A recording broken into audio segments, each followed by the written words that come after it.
తింటే కరుముతూ ఉంటే అసలు కన్నెత్తి చూసావా నన్ను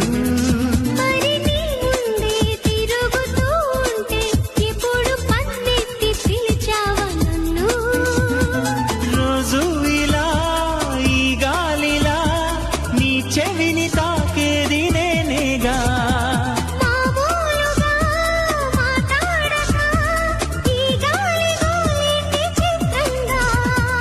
కలుసుకో త్వరగా కలలు నిజమవగా